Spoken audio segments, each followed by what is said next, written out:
Un silence de mort régnait dans la salle d'audience lorsque mon fils de 7 ans, Ryder, s'est levé et a dit « Tonton David, est-ce que je dois leur dire qui a soulevé Gwen par-dessus la balustrade ?» Tous les visages dans la salle bondée se sont tournés vers David, dont le teint hâlé est devenu blanc comme un linge en quelques secondes. Le sourire confiant qu'il arborait depuis 6 mois s'est finalement brisé.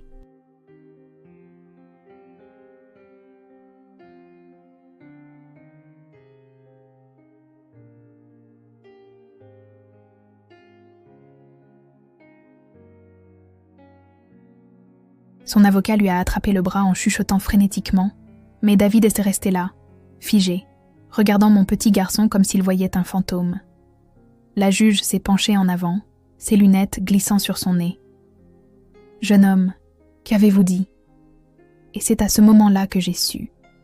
Après 6 mois d'enfer, 6 mois à être traitée de meurtrière d'enfants, 6 mois à voir ma propre famille témoigner contre moi, la vérité allait enfin détruire la personne qui avait tué ma petite fille.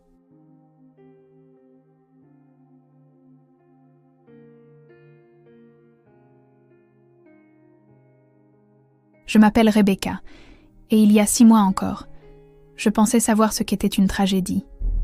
Mon mari, Mitchell, était mort dans un accident de voiture, me laissant seule avec nos 2 enfants.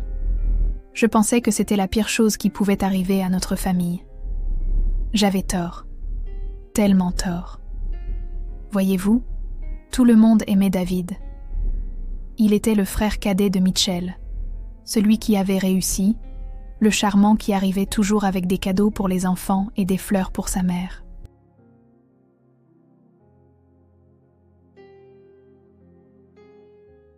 Alors que Mitchell avait été calme et posé, David était l'âme de toutes les fêtes de famille. Il avait cette façon de vous faire sentir que vous étiez la personne la plus importante au monde quand il vous parlait. Ce matin-là, quand il a proposé de garder mes enfants, ma belle-mère, Francine, l'avait serré dans ses bras dans la cuisine. « Tu es une telle bénédiction, David », avait-elle dit, rayonnante, comme s'il était une sorte de saint.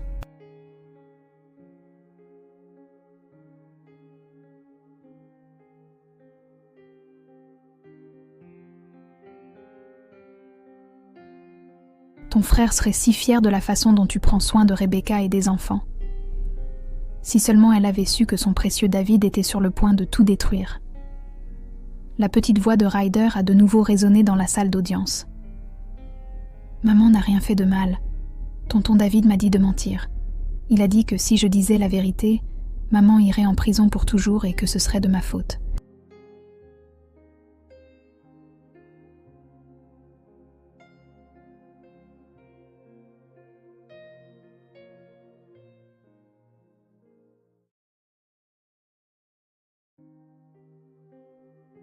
La procureure, mademoiselle Vega, qui était si sûre d'elle quelques minutes auparavant, avait l'air d'avoir reçu un coup de poing dans l'estomac. Elle avait construit tout son dossier sur le témoignage de David. Il était son témoin vedette, l'oncle éploré qui m'aurait vu pousser ma propre fille d'un balcon au 8e étage.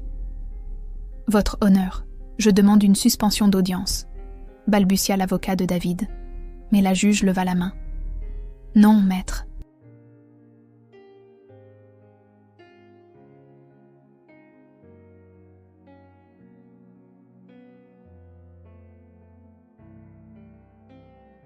Cet enfant a quelque chose à dire, et nous allons l'écouter. David a essayé de se lever, mais l'huissier se dirigeait déjà vers lui. C'était presque poétique de voir la panique se répandre sur son visage.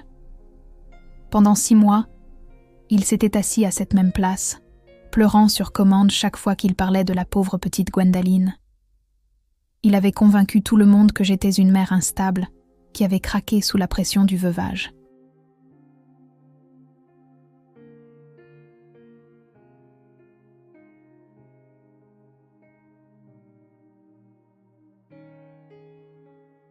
Il avait même convaincu mes anciens voisins de témoigner contre moi, mais il n'avait pas compté sur le courage de Ryder.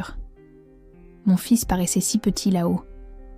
Sa cravate à dinosaure était de travers, celle qu'il avait insisté pour porter parce que Gwen adorait les dinosaures. « Maman !» Ses mains tremblaient. mais sa voix était claire. Tonton David s'est mis en colère parce que Gwen a renversé du jus sur son ordinateur portable.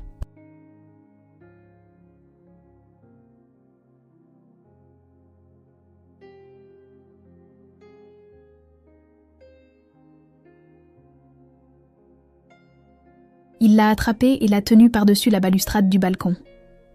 Il a dit qu'il essayait juste de lui faire peur pour qu'elle soit plus prudente. Mais elle pleurait et se débattait. Et elle lui a glissé des mains. Francine a poussé un cri semblable à celui d'un animal blessé. Vernon, mon beau-père, s'est levé si vite que sa chaise est tombée en arrière. Le fracas a résonné dans le tribunal. « C'est impossible !» a crié Vernon.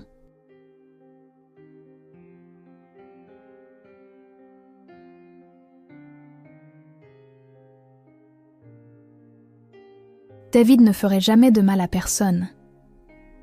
Mais même en le disant, on pouvait voir le doute s'insinuer dans ses yeux. Car maintenant que Ryder l'avait dit à voix haute, les choses commençaient à prendre sens. La façon dont David m'avait immédiatement accusé, la façon dont il se trouvait là par hasard pour tout voir mais sans pouvoir la sauver. La façon dont les caméras de sécurité de l'immeuble étaient mystérieusement tombées en panne ce matin-là.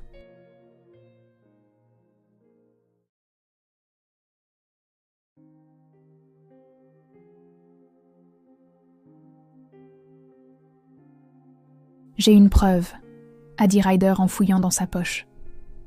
Il en a sorti une petite clé USB. Tonton David ne savait pas que j'avais une caméra dans ma chambre. Papa me l'a donnée pour mon anniversaire pour que je puisse faire des vidéos. Elle a enregistré tout ce qu'il m'a dit après que Gwen est tombée. La salle d'audience a explosé. L'avocat de David s'opposait à tout ce qui lui venait à l'esprit. La juge frappait avec son marteau.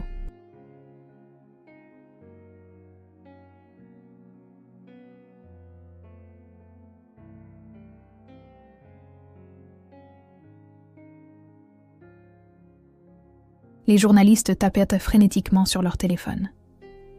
Et au milieu de tout ça, David restait assis. Le masque qu'il avait si longtemps porté s'est finalement et complètement brisé.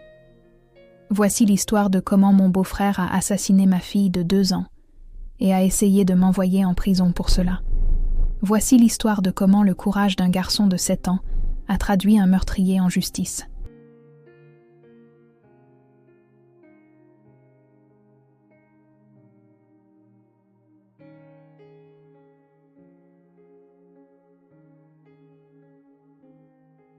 « 6 mois avant cette révélation au tribunal, j'essayais simplement de survivre au quotidien. Mon mari, Mitchell, était mort dans un accident de voiture 3 mois plus tôt, me laissant avec 2 enfants, Ryder, 7 ans, et Gwendaline, 2 ans. Le chauffard ivre qui l'a heurté s'en est sorti sans une égratignure, tandis que mes enfants ont perdu leur père. La vie n'était pas juste, mais j'étais déterminée à continuer pour eux.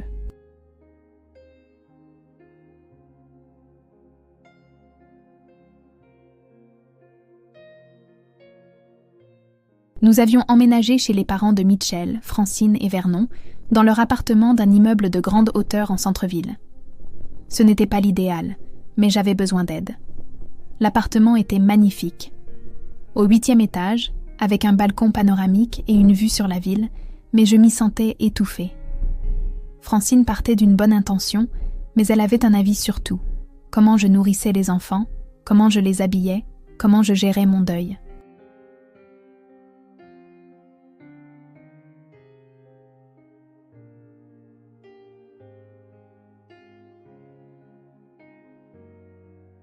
« Tu dois sourire davantage, Rebecca, » disait-elle pendant que je préparais le petit déjeuner. « Les enfants ont besoin de te voir forte. » J'étais forte. Me lever chaque matin, c'était être forte. Aller travailler, c'était être forte. Ne pas hurler quand les gens me disaient que tout arrive pour une raison, c'était être forte. David vivait 2 étages au-dessus dans le même immeuble.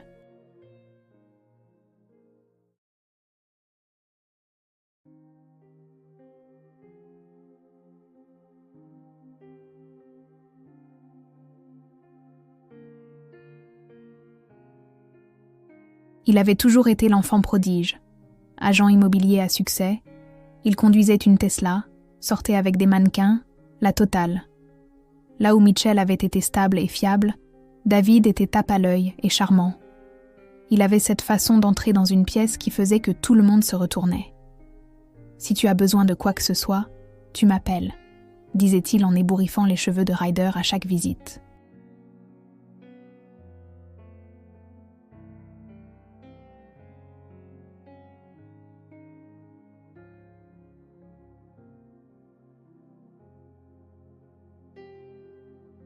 « Je suis le tonton cool maintenant, pas vrai mon grand? On va prendre soin de ta mère ensemble. » Ryder souriait, mais son sourire n'atteignait jamais ses yeux. Les enfants savent des choses qui échappent aux adultes. David a commencé à venir plus souvent après la mort de Mitchell. Chaque matin avant le travail, chaque soir pour le dîner. Francine était ravie. « David est si bon avec les enfants », rayonnait-elle en le regardant jouer avec Gwen. « Tu as de la chance de l'avoir pour t'aider. »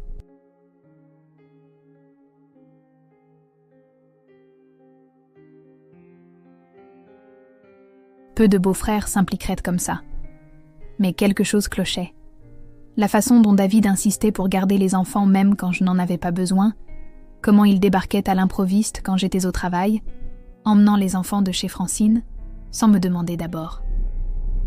La façon dont son visage se crispait quand Gwen se comportait comme une fillette de son âge, renversant des choses, pleurant, étant désordonnée.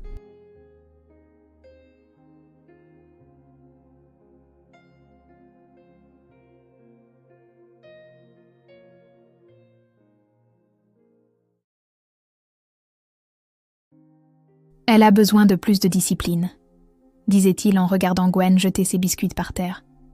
Mitchell était trop indulgent avec eux. Elle a 2 ans, David. C'est ce que font les enfants de 2 ans. Eh bien, quand j'aurai des enfants, ils sauront se tenir. Ryder est devenu plus silencieux en sa présence. Un soir, alors que je le mettais au lit, il m'a attrapé la main.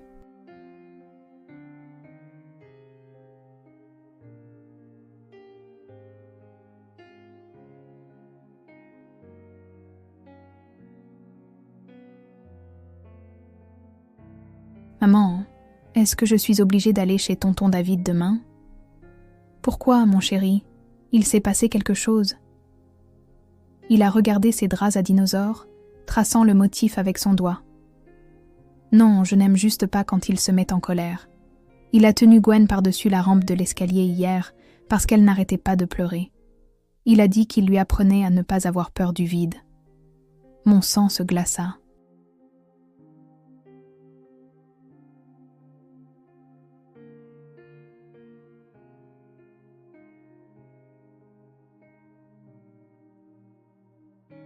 Il a fait quoi ?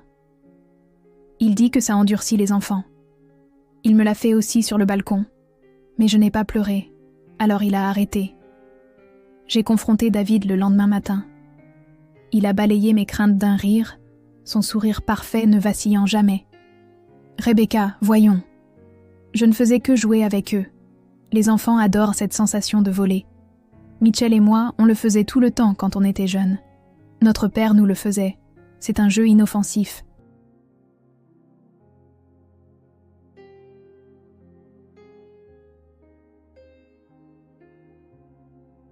Ce n'est pas inoffensif si ça leur fait peur. Tout fait peur aux enfants de nos jours parce que les parents les couvent. Écoute, j'essaie d'aider. Tu préférerais que j'arrête de venir.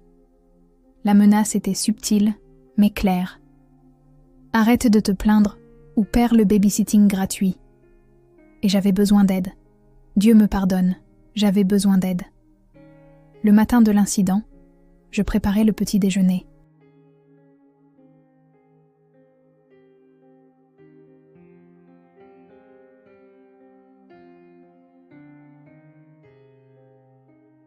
Gwen jouait avec ses cubes sur le sol du salon, construisant et démolissant des tours, gazouillant de cette adorable manière propre aux tout petits. Maman, Wegad, tour haute, haute. C'est magnifique, mon ourson. Les portes du balcon étaient fermées et verrouillées. Je les gardais toujours verrouillés car nous étions au 8e étage et Gwen venait d'apprendre à grimper. David est arrivé tôt, entrant avec la clé que Francine lui avait donnée.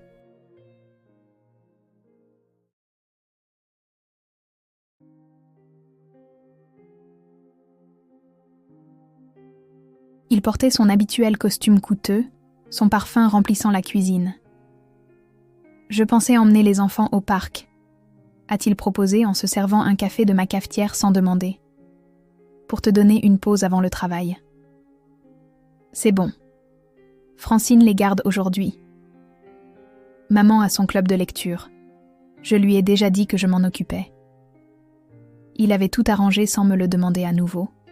Mais j'étais en retard, et discuter me mettrait encore plus en retard.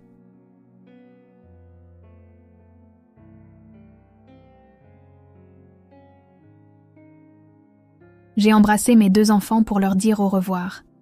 Gwen a enroulé ses petits bras autour de mon cou, sentant le shampoing à la fraise et l'innocence. Je t'aime, maman. Je t'aime aussi, mon ourson. Sois sage avec tonton David. Ce furent les dernières paroles que je lui ai adressées. 3 heures plus tard, mon téléphone a explosé d'appels. Le numéro de Francine, celui de Vernon, celui de David. Des numéros que je ne reconnaissais pas.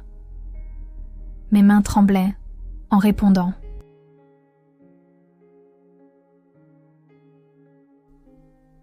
Il y a eu un accident, sanglota Francine au téléphone.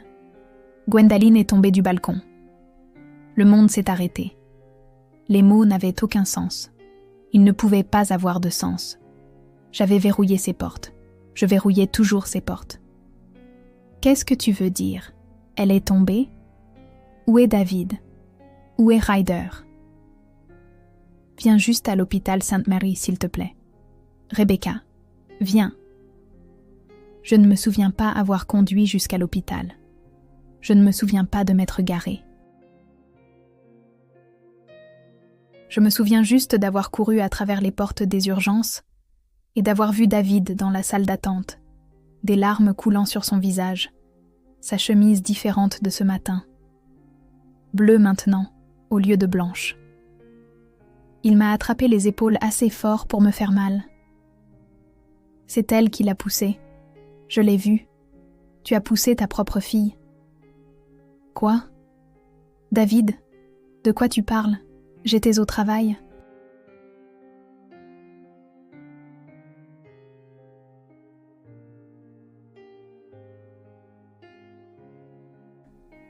Ne mens pas. Sa voix était si forte que tout le monde s'est retourné pour nous regarder. Je revenais de chercher un café et je t'ai vu sur le balcon avec elle. Tu te disputais avec elle parce qu'elle avait fait du désordre et puis tu l'as juste soulevée et elle est passée par-dessus. Mes jambes ont flanché. Vernon m'a rattrapée avant que je ne touche le sol, mais son visage était de marbre. « Les voisins t'ont vu aussi, » dit Vernon, sa voix plate et terrible.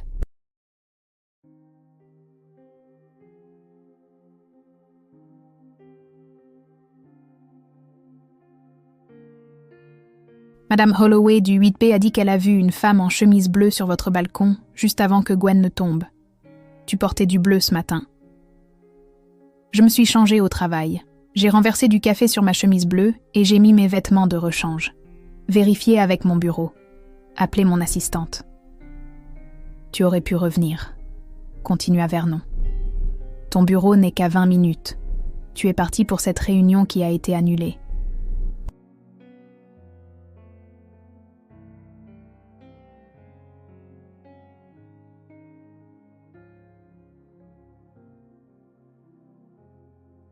Quelle réunion ? Je n'avais aucune réunion annulée. David a sorti son téléphone, montrant un texto. Tu as envoyé ça à maman ? Tu disais que ta réunion du matin était annulée, alors tu rentrais voir les enfants. J'ai regardé l'écran. C'était là, de mon numéro, envoyé à 9h45. Mais je n'avais jamais envoyé ce texto. Je n'avais jamais tapé ces mots. La police est arrivée alors que j'essayais encore de comprendre que mon bébé était parti. Vraiment parti. Ne reviendrait pas. Parti. 2 officiers, leurs visages soigneusement neutres. « Madame, nous devons vous poser quelques questions. »« Ma fille est morte, » ai-je dit, les mots semblant impossibles dans ma bouche. « S'il vous plaît, est-ce que ça peut attendre ?»« J'ai bien peur que non. Il y a quelques incohérences que nous devons éclaircir. » En quelques heures, j'étais au poste de police, assise dans une pièce grise qui sentait le vieux café et le désespoir.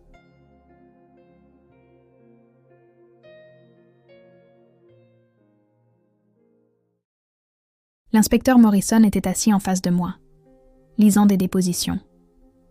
Madame Holloway dit qu'elle a vu une femme en chemise bleue tenant l'enfant en l'air, comme si elle lui montrait quelque chose par-dessus la balustrade. Puis l'enfant est tombé. Elle est très claire sur la chemise bleue et les longs cheveux noirs. David a les cheveux longs pour un homme. De dos, on nous a déjà confondus. Le visage de l'inspecteur n'a pas changé.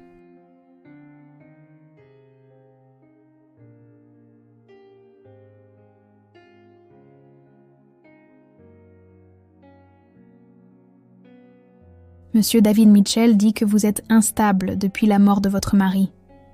Il dit que vous lui avez demandé de garder les enfants plus souvent parce que vous ne pouviez pas gérer. Ce n'est pas vrai.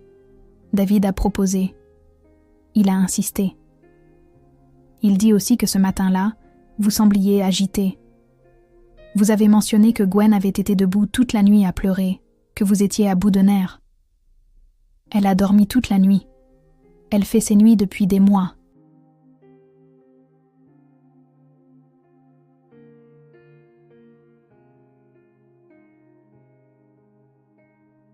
Mais David avait pensé à tout. Il leur a montré des textos que je n'avais jamais envoyés, me plaignant des enfants. Il avait créé tout un récit d'une mère qui craquait sous la pression. Francine a corroboré sa version, répétant innocemment les mensonges qu'il lui avait servis. Elle semblait en effet dépassée, a dit Francine à la police. J'ai dit à David de prendre de ses nouvelles plus souvent. Dieu merci, il était là, même s'il n'a pas pu sauver la pauvre Gwendaline.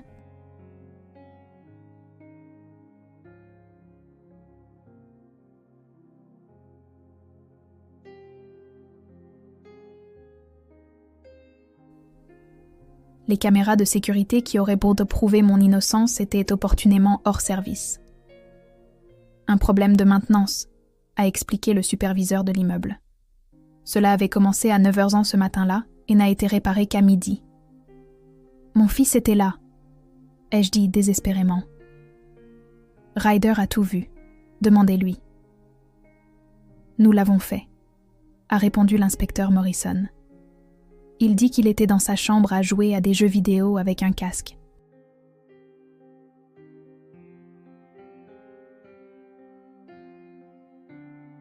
Il n'a rien vu ni entendu jusqu'à ce que son oncle le trouve. On m'a inculpé d'homicide involontaire ce soir-là. La procureure, mademoiselle Vega, voulait requalifier l'accusation en meurtre. Elle était jeune, ambitieuse, et voyait cette affaire comme son ticket pour de plus grandes choses. Une mère qui a craqué, a-t-elle dit à la presse devant le palais de justice. Une tragédie qui aurait pu être évitée si quelqu'un était intervenu plus tôt.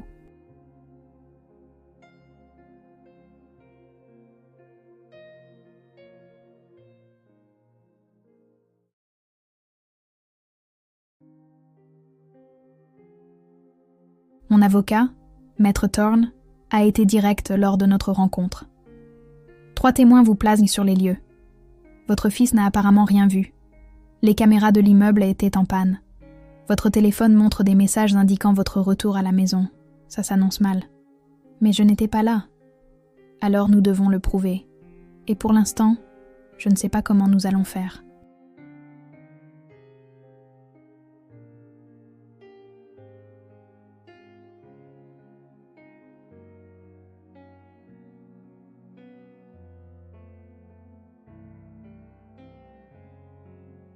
Pendant des semaines, j'ai vécu dans un vide juridique, libérée sous caution, mais traitée comme une paria.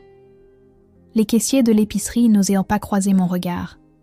Les parents de l'école de Ryder traversaient la rue quand ils me voyaient arriver. Quelqu'un a peint « tueuse de bébés » à la bombe sur ma voiture. J'ai dû retourner vivre chez Francine et Vernon, car mon propriétaire m'a expulsée, affirmant que les autres locataires ne se sentaient pas en sécurité.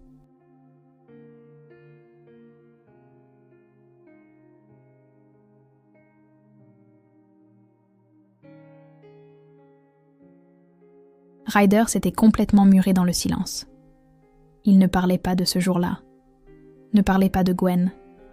Il parlait à peine.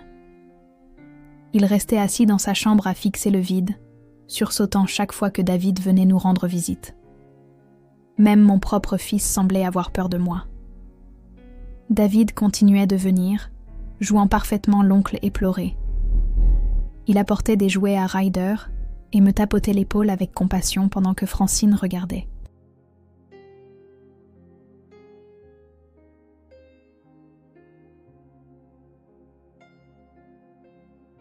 « Je sais que c'est difficile, disait-il assez fort pour que ses parents entendent.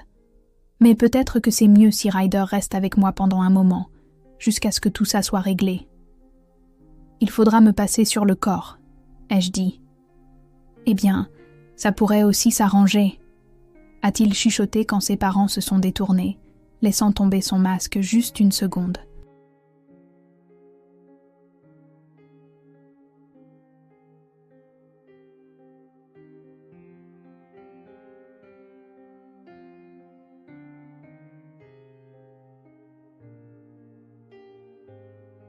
Puis un soir, 3 semaines avant le procès, alors que je mettais Ryder au lit, il m'a serré la main assez fort pour me faire mal. « Maman, je dois te dire quelque chose. Qu'est-ce qu'il y a, mon bébé ?» Ses yeux se sont remplis de larmes. Je ne jouais pas aux jeux vidéo quand Gwen est tombée. Mon cœur s'est arrêté. « Ryder, pourquoi n'as-tu rien dit ? Tonton David a dit que si je racontais à quelqu'un ce qui s'était vraiment passé, tu irais en prison pour toujours. »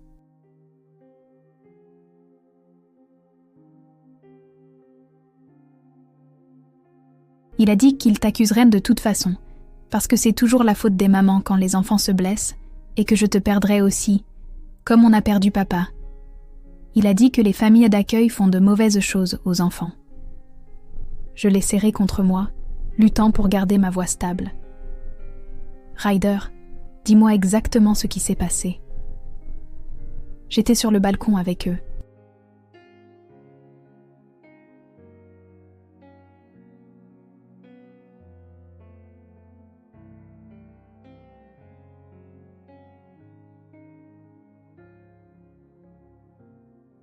Tonton David était en colère parce que Gwen avait renversé son café sur son ordinateur portable, son ordinateur de travail avec des maisons importantes dessus.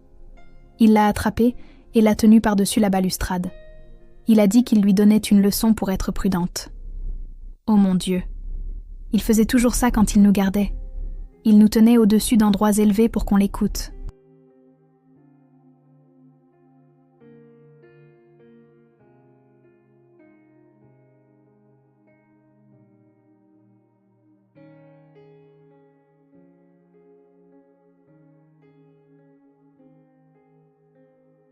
Au-dessus des escaliers, au-dessus du balcon, même par la fenêtre de la voiture une fois alors qu'on était garé. Mais cette fois, Gwen se débattait et pleurait très fort et elle a glissé. Elle lui a juste glissé des mains. Je ne pouvais plus respirer. Pourquoi portait-il ma chemise bleue ? Il a renversé du café sur sa chemise blanche quand Gwen a fait tomber la tasse. Il a pris la tienne dans le panier à linge. Après que Gwen est tombée, il m'a fait aller vite dans ma chambre.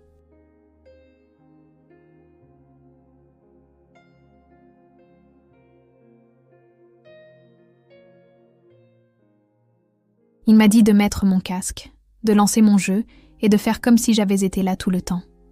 Il a dit qu'il essayait de te protéger, que personne ne croirait la vérité de toute façon. Y a-t-il autre chose, mon cœur ? Quoi que ce soit. Ryder a hoché lentement la tête.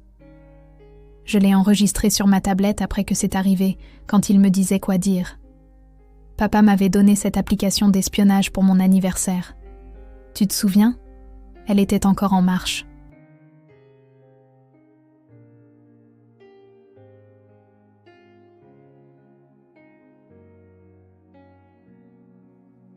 Mes mains tremblaient pendant que Ryder me montrait la vidéo.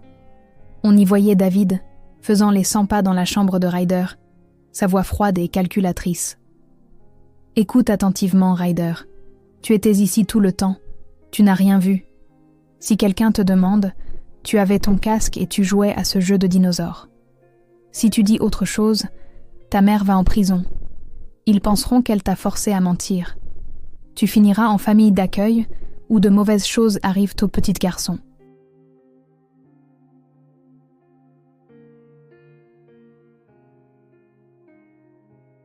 Tu comprends? Mais tonton David, tu l'as laissé tomber. C'était un accident. Mais personne ne le croira. Ils penseront que je couvre ta mère. Ou pire, ils penseront que tu mens et ils t'enlèveront à elle. C'est ça que tu veux? J'ai immédiatement appelé Maître Thorne. Il est venu ce soir-là, a regardé la vidéo 3 fois, puis s'est adossé avec le premier sourire que je lui avais vu. Ça change tout, mais il nous en faut plus.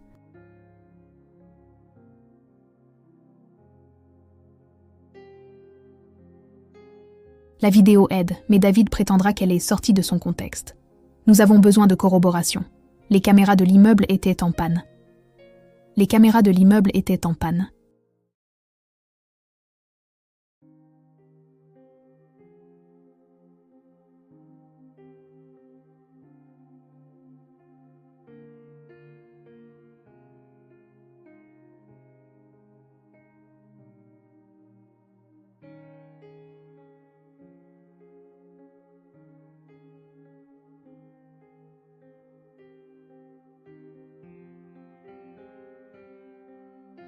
Mais qu'en est-il des immeubles voisins? Des caméras de circulation, des caméras de distributeurs automatiques de l'autre côté de la rue? Si David a menti sur le fait d'aller chercher un café, où était-il? Si votre téléphone a envoyé des textos que vous n'avez pas envoyés, comment est-ce arrivé? Nous avons passé les 2 semaines suivantes à rassembler des preuves. Maître Thorne a engagé un détective privé qui a trouvé des images cruciales.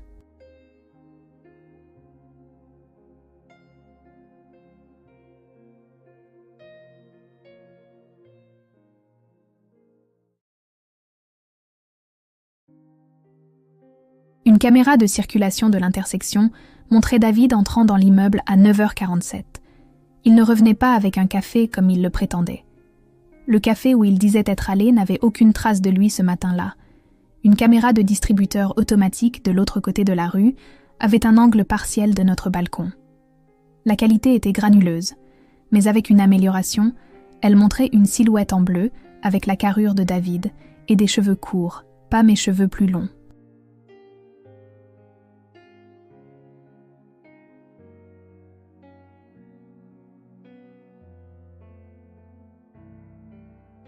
Mais la véritable percée est venue d'une source inattendue. La véritable percée est venue de Carlos, l'homme de maintenance de l'immeuble. Il a approché Maître Thorne devant le palais de justice 3 jours avant le procès, l'air nerveux mais déterminé. « Je dois vous montrer quelque chose », a-t-il dit en sortant son téléphone. « Je n'étais pas censé dire quoi que ce soit, mais je ne peux pas laisser cette femme aller en prison pour quelque chose qu'elle n'a pas fait. »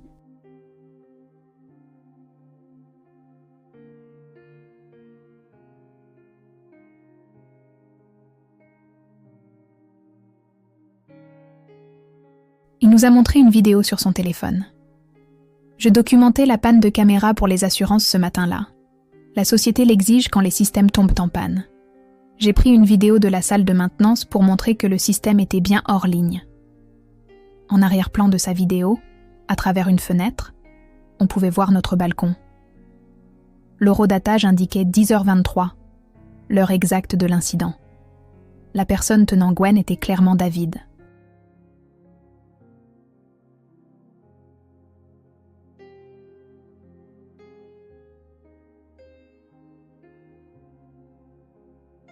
On pouvait voir sa montre distinctive, la Rolex que Mitchell lui avait offerte pour ses 30 ans.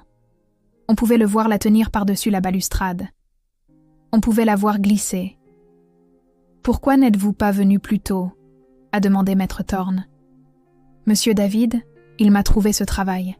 Il a menacé de faire expulser ma famille si je disais quoi que ce soit, mais j'ai ma carte verte maintenant. Ma famille est en sécurité. Je ne peux plus me taire.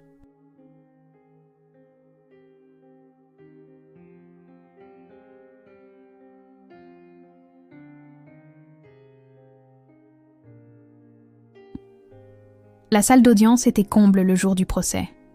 David était assis à la table de l'accusation, portant un costume noir et le masque de l'oncle éploré qu'il avait perfectionné.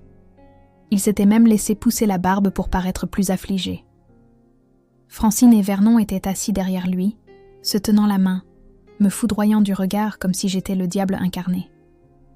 David a été le premier à la barre, sa voix se brisant aux moments opportuns.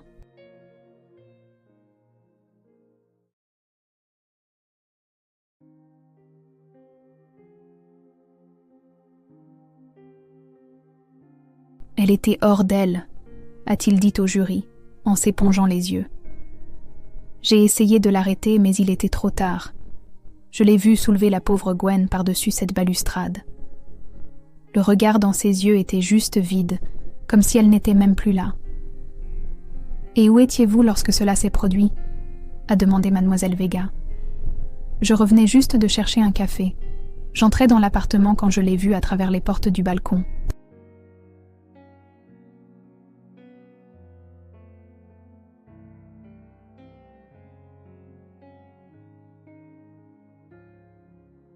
Qu'avez-vous fait ? J'ai couru pour essayer de sauver Gwen, mais c'était trop tard. Elle était déjà tombée. Rebecca est restée là à regarder en bas, sans même pleurer.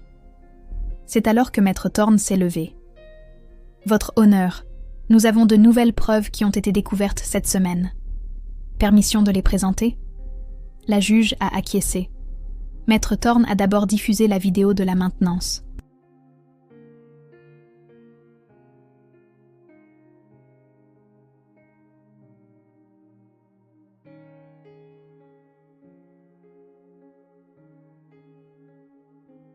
La salle d'audience a suffoqué en voyant David tenir mon bébé par-dessus cette balustrade, la regardant se tortiller, la regardant glisser de ses mains. Le visage de David est devenu blanc. Cette vidéo est truquée. Ce n'est même pas clair. Mais Maître Thorne n'avait pas fini. Il a diffusé les images de la caméra du distributeur, améliorées par un expert pour montrer les cheveux courts de David, sa carrure, sa montre.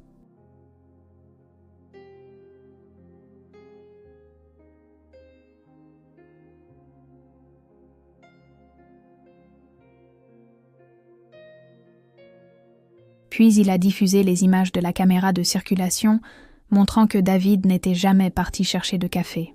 « Votre client a menti sur ses allées et venues », a dit Maître Thorne à mademoiselle Vega. « Il a menti sur le café. Il a menti sur ce qu'il a vu. Et nous pouvons prouver qu'il avait accès au téléphone de madame Mitchell via l'application de suivi familial qu'il a insisté pour que tout le monde installe pour la sécurité. »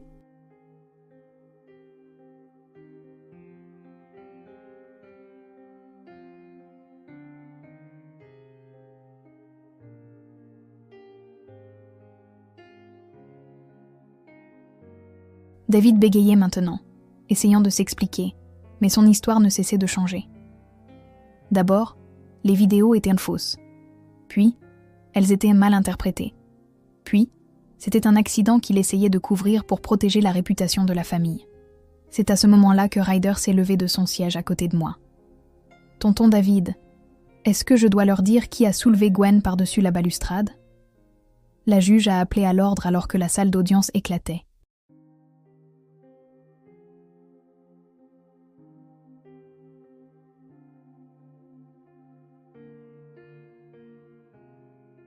Jeune homme, approchez. Ryder s'est dirigé vers la barre des témoins avec plus de courage qu'aucun enfant de 7 ans ne devrait en avoir besoin. Maître Thorne a diffusé l'enregistrement de la tablette de Ryder, la voix de David remplissant la salle, menaçant mon fils, lui apprenant à mentir. « Il m'a dit que maman irait en prison si je disais la vérité », a dit Ryder, regardant droit dans les yeux du jury.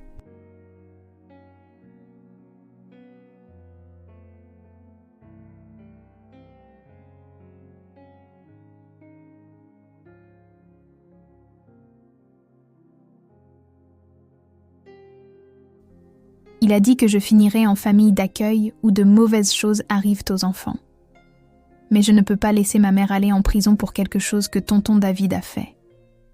David a bondi. On l'a coaché, c'est ridicule. Cet enregistrement est sorti de son contexte. Mais ensuite est venu le coup de grâce. Mademoiselle Vega, qui avait été si sûre de ma culpabilité, s'est lentement levée. Son visage était pâle, ses mains tremblaient.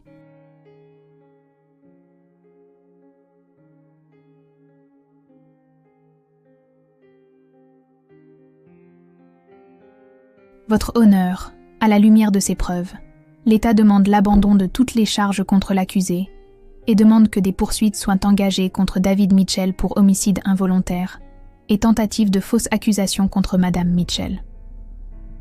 Même Madame Holloway, lorsqu'on lui a montré les images améliorées et qu'on lui a parlé de la taille et de la carrure de David similaires aux miennes de dos, a admis son erreur. Oh mon Dieu, ce ne sont pas du tout ses cheveux.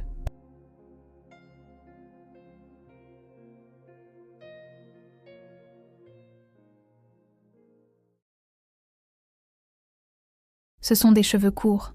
C'est un homme. Je suis tellement désolée. J'étais si sûre, mais je me suis trompée. David a essayé de s'enfuir. Il a fait 3 pas avant que les huissiers ne le rattrapent à la porte, le plaquant contre le mur en le menottant. Francine sanglotait.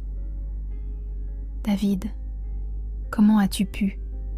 Comment as-tu pu faire ça ?» Il s'est tourné vers elle, son masque enfin complètement tombé, son visage déformé par la rage. C'était un accident. Elle n'arrêtait pas de pleurer. Elle a renversé du café sur mon ordinateur portable, mon ordinateur de travail. Le contrat de l'année était sur cet ordinateur. Je ne voulais pas la laisser tomber. Elle n'arrêtait juste pas de se débattre. Et voilà, l'aveu devant tout le monde. David a été condamné à 25 ans pour homicide involontaire et tentative de fausse accusation. La juge a qualifié cela de l'un des cas de trahison les plus odieux qu'elle ait vus en 30 ans de carrière.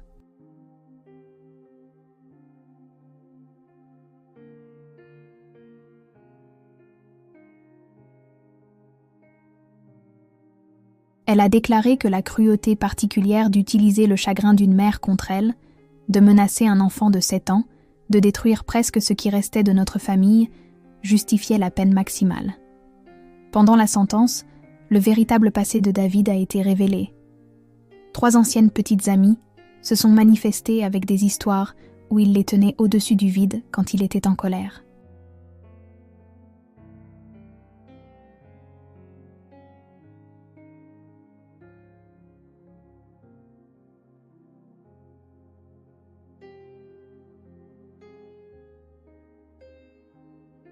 Un ancien partenaire commercial a révélé que David avait un jour suspendu son chien depuis un parking pour lui apprendre à ne pas aboyer. Le schéma avait toujours été là. Mitchell le savait. C'est pourquoi il n'avait jamais voulu que David soit seul avec nos enfants. Mais il est mort avant de pouvoir m'avertir correctement. Francine et Vernon n'ont pas pu me regarder dans les yeux pendant des mois. Ils avaient choisi de croire leur fils vivant plutôt que la femme de leur fils décédé.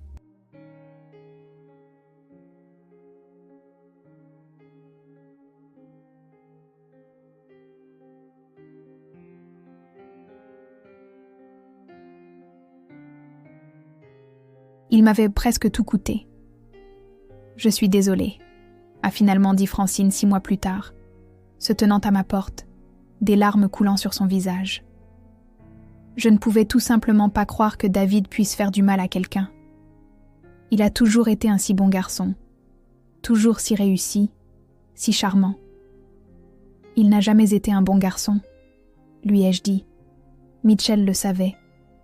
Il a essayé de vous le dire à tous les deux pendant des années, mais vous n'avez jamais voulu l'entendre.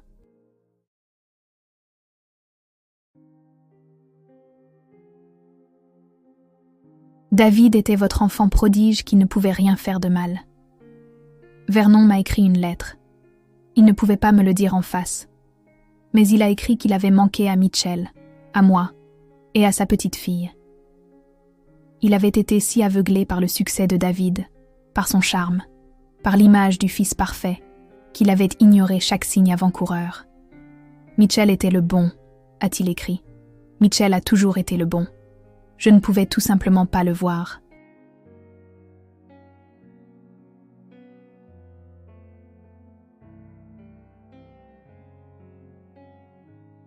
Ryder a commencé une thérapie, travaillant sur la culpabilité de son silence et le traumatisme de ce jour. Le thérapeute a dit qu'il montrait une résilience remarquable, mais je connaissais la vérité. Aucun enfant ne devrait avoir à être aussi résilient. Aucun enfant ne devrait avoir à choisir entre la vérité et les menaces d'un adulte en qui il était censé avoir confiance. « Je pensais que je te protégeais, maman », m'a-t-il dit un soir, alors que nous regardions des albums photos de Gwen.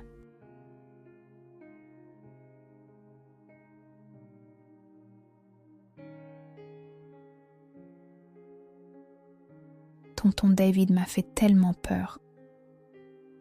Tu as été courageux de finalement dire la vérité, mon bébé. Cela a demandé plus de courage que la plupart des adultes n'en ont dans toute leur vie. Tu penses que Gwen serait fière de moi ? Elle aimait son grand frère plus que tout. Elle serait si fière. Nous avons déménagé de cet immeuble, loin des souvenirs, loin du balcon qui hantait nos rêves.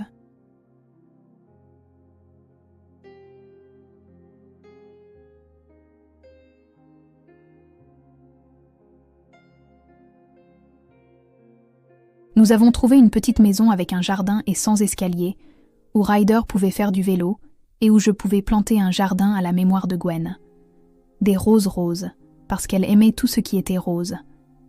Carlos, l'homme de maintenance qui m'a sauvé la vie avec sa vidéo, envoie toujours des cartes de Noël. Il a écrit une fois que sa conscience ne l'aurait pas laissé vivre avec lui-même s'il était resté silencieux.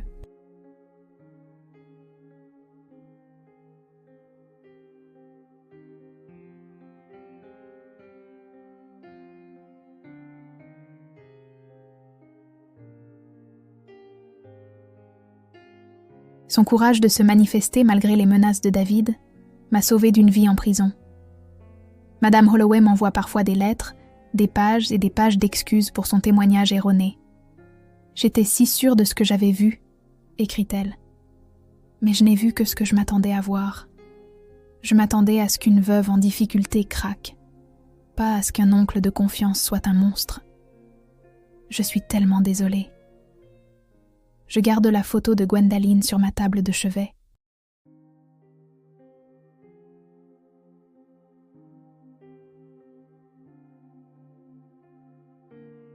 Mon ourson qui aimait ses cubes et appelait tout le monde « ami », qui donnait les baisers les plus baveux et les câlins les plus serrés. Elle méritait mieux que la colère de David pour un café renversé et un ordinateur portable endommagé. Elle méritait de grandir, d'aller à l'école, d'apprendre à faire du vélo, d'avoir son premier béguin, de vivre. Mais sa mort m'a appris ceci.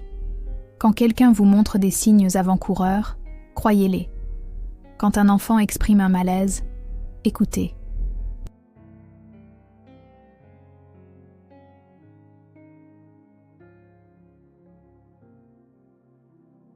Écoutez vraiment. Quand votre instinct vous crie que quelque chose ne va pas, ne laissez pas la politesse ou la pression familiale le faire taire. Et quand la vérité semble impossible, cherchez plus loin. Car parfois, la personne la plus digne de confiance dans la pièce est celle qui tient votre bébé au-dessus du vide. David sera éligible à la libération conditionnelle dans 15 ans. Je serai là à chaque audience pour m'assurer qu'il se souvienne de ce qu'il a fait.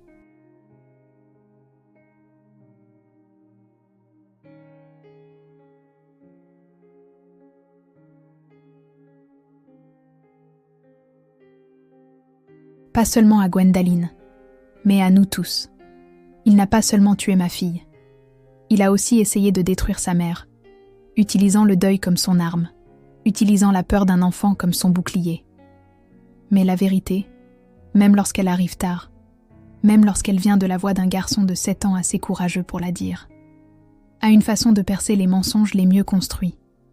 Ma fille est partie, mais son histoire pourrait sauver un autre enfant.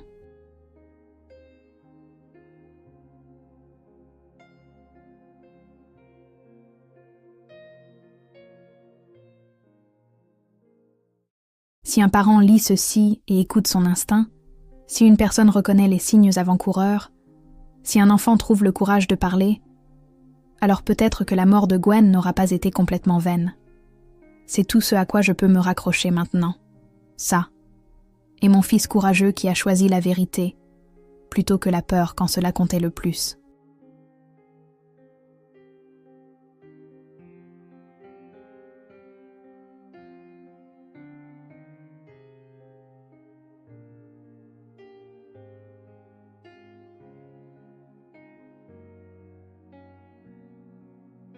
Si cette histoire vous a touché, si elle vous a fait réfléchir aux signes avant-coureurs que nous ignorons souvent, veuillez aimer cette vidéo et la partager.